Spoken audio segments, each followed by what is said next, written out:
A literatura e a leitura da literatura produz um determinado tipo de pessoa, assim, porque produz um determinado lugar para a linguagem. Talvez falar assim fique complicado, porque a pessoa tem que pensar literatura, linguagem, lugar. O que esses termos querem dizer nesse processo, né? Assim, se a gente pega uma bola de futebol e se relaciona com ela, ela nos forma. Se a gente pega uma televisão e se relaciona com ela, ela nos forma. Se a gente pega uma panela e se relaciona com ela, ela nos forma. Esses objetos todos entram na gente, eles têm o poder de invadir o nosso corpo e o nosso espírito. A mesma coisa acontece com um livro. Um livro entra em nós. Aliás, eu acho que a gente tinha que largar a televisão. Eu sou super a favor de um boicote radical à televisão. Tipo, tchau, televisão. Televisão é para você ver, você fazer, não é para você ver. Mas se você vai fazer, também é um negócio que... Pra quê, né? Eu acho que a gente devia gastar as nossas noites lendo Ana Karenina, Moby Dick, Grande Sertão Veredas, A Hora da Estrela, Uma Fuga Perfeita Sem Volta, Vidas Secas, tudo de novo. Gente, o que tem de romance bom na literatura contemporânea brasileira, atual, mundial, é muita coisa boa para ler, para a gente perder tempo vendo aquele olho de vidro perfuratório dos nossos cérebros. Então, assim, tchau, TV. TV é muito ruim. É um negócio ruim. Eu não tenho, né? Faz uns 15 anos que eu não tenho TV na minha casa. Por meio de um livro, a gente faz uma espécie de viagem para dentro da gente, né? Essa aqui é a diferença. Enquanto que outros objetos podem nos separar de nós mesmos ou podem nos devolver a nós mesmos, o livro é sempre um objeto que nos aproxima, né, da gente mesmo. Então, é um objeto não alienante. Eu fiz um livro quando estava fazendo televisão que chama Olho de Vidro. O olho de vidro é a metáfora da prótese do conhecimento que é a televisão. Isso é um negócio bem interessante, porque assim, as pessoas veem televisão como se a televisão reproduzisse ou desse para elas uma espécie de verdade que elas não vão encontrar por conta própria. Então, está garantido, é como se um grau da realidade ou a realidade por inteiro estivesse garantida, porque a gente assistiu a televisão. Quer dizer, tem uma lei interna ao ato de ver TV, né? Como se aquilo fosse a verdade total da vida. Tipo, se não está na televisão, não está no mundo, né? Eu fico tão feliz da gente poder falar de literatura hoje em dia, sabe? Assim, um pouquinho, porque a gente anda falando tanto de tanta coisa urgente e a literatura parece assim que é uma porta aberta para um instante de calma no meio de um grande sufocamento, né? É porque a gente não se entrega mais às experiências, digamos, do campo da sensibilidade, às experiências sensíveis, que a gente também vai se tornando essas pessoas embotadas, deprimidas, burras, fechadas, tapadas, né? Então, se vocês notarem, quando a gente lê uma poesia, eu quando estou deprimida, quando estou chateada, eu vou na estante ler uma poesia. A poesia me alegra. Me alegra por quê? Porque ela me torna mais inteligente, porque ela me faz pensar, ela me tira de mim. Me tira de mim, assim, na linguagem. E os procedimentos, os acontecimentos todos são na linguagem. O romance faz a mesma coisa, ele nos sacode, né, gente? Esses dias eu li de uma moça aqui de Minas que me deixou completamente louca. Fiquei 2 dias lendo o livro. Eu nem lembrava mais das minhas responsabilidades. O Resta 1 me deixou louca. Da Isabela Noronha me deixou louca, louca, louca, louca. Fiquei 2 dias, assim, tudo que eu fazia, entrava e saía de avião, que eu vivo viajando, entrava no banheiro, saía do banheiro, ia para a cozinha, andava na rua, no táxi, qualquer lugar, eu com aquele livro. Enquanto não acabei o livro, eu não passou o meu terror. E engraçado o que foi que aconteceu naqueles 2 dias, também tendo em vista que eu estava lendo aquele livro. Então, eu acho que tem isso, que tem livros que fazem isso, mas tem a ver muito mais com o fato da gente querer entrar no livro, né? E Resta 1, leiam vocês também. Leiam esse romance que é maravilhoso. E eu, sei lá, eu acho que é isso dos romances, né? Que é isso que acontece. Tem a ver com com um portal mesmo, é uma chave, é uma coisa que se abre, assim. Tudo que a gente possa falar disso, dessa experiência, essa não é uma experiência que você vai encontrar num bar com os amigos, num filme que você assiste. Não tem, gente. Tem um negócio que é ler o romance, que é ler do começo até o fim, para viver alguma coisa. Viver é um jeito de dizer, né? Experimentar a linguagem, é um negócio fantástico. E às vezes vem num corpo inteiro, assim, que é o livro, né? Um negócio bárbaro. E a literatura, ela nos ensina a viver a linguagem. Então, nos ensina a conhecer a nossa língua, mas também o modo de pensar e o modo de sentir que é transmitido por essa língua.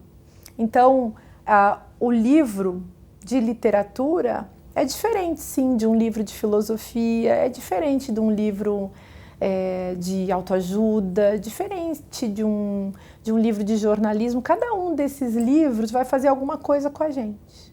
Pode ser que eles façam coisas muito boas. Acho que quando esses livros conseguem nos aproximar de nós mesmos, quando esses livros, ao mesmo tempo, conseguem nos colocar em contato com alguma coisa que a gente não conhecia, ou seja, nos permitir viajar também para fora, encontrar com o outro, né, com a alteridade, aí eu acho que os livros nos levaram bem longe. O fato de que nós hoje dominamos o discurso. Mesmo que a gente não domine no sentido profundo, as regras da linguagem, as camadas, digamos assim, mais especializadas da linguagem, ou os estratos mais, vamos dizer assim, complexos, né, dos procedimentos da linguagem, todos nós detemos a instituição linguagem. Então, a gente pode falar. Você fala o que você quiser. Ninguém é proibido de falar. E é da nossa época essa chance de falar qualquer coisa. Acho que isso é importante. Então, tem uma autorização para falar. Não para falar alguma coisa, mas para falar. Então, as pessoas começam a falar. E não quer dizer que elas estão falando coisas boas nem ruins, elas estão falando o que vem. Como? E aí que está a questão. A gente não precisa se preocupar se a gente está sendo um fascista apenas. Essa preocupação, se eu estou ficando fascista, é uma preocupação que eu posso ter comigo. Mas muito mais preocupante e muito mais séria é a gente tentar chegar na origem, nas formas de produção de um tipo de discurso ao qual as pessoas aderem por aderir. Porque o que eu quis dizer antes é o seguinte: a gente vai falar sem saber o que vai falar, então a gente fala. Como a gente não é tão criativo assim para falar, a gente começa a falar o que todo mundo está falando. Só que o que todo mundo está falando foi inventado em algum momento. Foi inventado pelos meios de comunicação de massa. Então, as pessoas repetem aquilo que elas escutam do discurso dominante, da tendência dominante do discurso.